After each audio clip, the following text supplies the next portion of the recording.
નમસ્કાર ધોરણ 7 ના વહાલા વિદ્યાર્થી મિત્રો, આજે આપણે આ વિડિયો લેક્ચરની અંદર તમારું અલંકાર પબ્લિકેશનનું જે સ્વાધ્યાય પોથી આવે છે તેમાં સંસ્કૃત વિષયનો પાઠ નંબર 1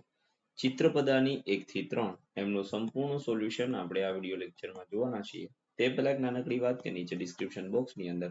એક પ્લેલિસ્ટની લિંક આપેલી છે, ત્યાંથી તમે ધોરણ 7 ના અલંકાર વિષયના તમામ વિષયોની સ્વાધ્યાય પોથીના સોલ્યુશનની લિંક ત્યાંથી તમે મેળવી શકો છો. તો ચાલો મિત્રો શરૂઆત કરીએ આપણે પ્રશ્ન નંબર 1 થી. એમાં ચિત્રના સંસ્કૃત નામ લખવાના છે, જેમાં પહેલું ખુરશી છે તો આસન, બેગને શુદા, પત્રભારને પત્રભાર, ઇસ્ત્રીને સમીકર, મોબાઈલને ભ્રમણભાષ્ય, પર્વતને પર્વતઃ, જે બેડ છે એને પર્યડક, પછી મેટ છે એને કટહ, પછી જે ટ્યુબલાઇટ છે એને દંડદીપઃ, વૃક્ષ છે તો પાદમ,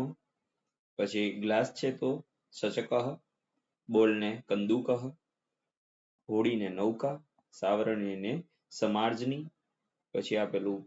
પેપરમાં હોલ પાડવા માટેનું જે આવે તે એને રંધ્રિકા, માપપટ્ટીને માપિકા, સ્ટેપલરને યોજિની, પત્રપેટીને પત્રપેટી, ખિસકોલીને વૃક્ષશાયિકા, માચીસને અગ્નિપેટિકા, નિશાણી સીડીને નિસરણી, સોયને શુશિકા, માળાને જપમાળા, ત્રાજવાને તુલ્લા, શર્ટને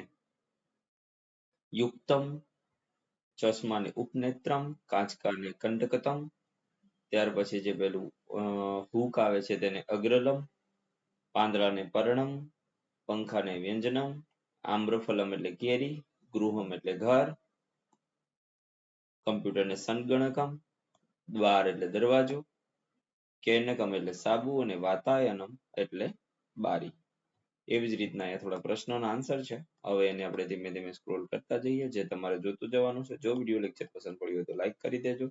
તમારા મિત્રો સાથે શેર કરી દેજો અને આપણી ચેનલને સબસ્ક્રાઇબ જરૂરથી કરી દેજો.